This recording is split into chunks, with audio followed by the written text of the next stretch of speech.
Moitra. Thank you, sir.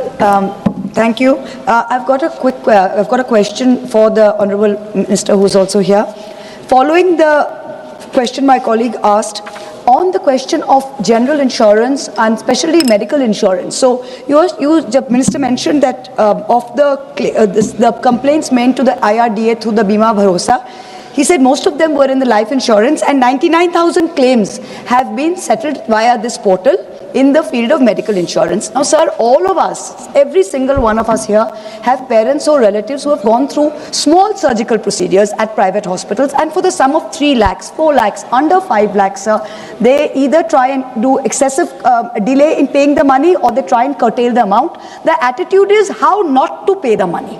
And apart from going to a consumer forum, which is a very lengthy process for most of us, the Bima Bharosa portal does not work. I mean, in a country of our size, the very fact that only 99,000 claims have been processed, I think if we add all of us together, only we would get to 40,000 claims. So, okay. 99,000 claims. So, sir, can you do something to make it a little more stringent? Thank you. अध्यक्ष महोदय, जो हमारा इल्डाई के द्वारा शिकायत निवारण तंत्र है, जो माननीय सदस्य ने कहा कि बीमा भरोसा पोर्टल ठीक से काम नहीं करता है, उसके अलावा भी पीएमओ पब्लिक ग्रीवांस पोर्टल भी है, सीपी ग्राम्स भी है, सेंट्रल ग्रीवांस मैनेजमेंट सिस्टम भी है, टीडा का एकीकृत शिकायत मैनेजमेंट सिस्टम भी है। इन सभी माध्यमों से प्राप्त शिकायतों को नियमित मॉनिटरिंग भी होती है और इसके अलावा बीमा ओम्बुड्समैन भी है, जहां पर ग्राहक शिकायत निवारण संस्तुत न होने पर अपील भी कर सकता है। Question number Ramji Lal ji.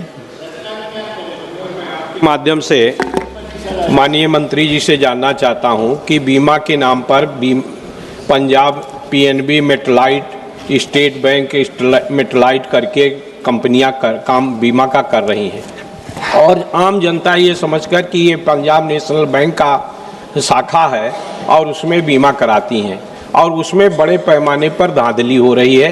क्या माननीय मंत्री जी, विशेष रूप से मैं अपने ज़िले का, अपने क्षेत्र का टांडा में पंजाब नेशनल बैंक में लोगों ने, हमारे क्षेत्र के लोगों ने पीएनबी मेटलाइट के अंतर्गत पैसा जमा किया और उसका धोखाधड़ी बड़े पैमाने पर हुई है।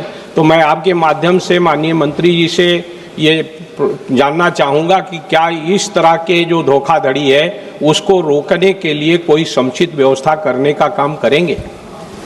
अध्यक्ष महोदय, मैंने पहले ही बताया कि इल्डाई द्वारा इसकी सारी व्यवस्था तमाम तरीके हैं, लेकिन माननीय सदस्य के अगर क्षेत्र का कोई विषय है, स्पेसिफिक कोई होगा तो बताएंगे, मैं दिखा लूँगा।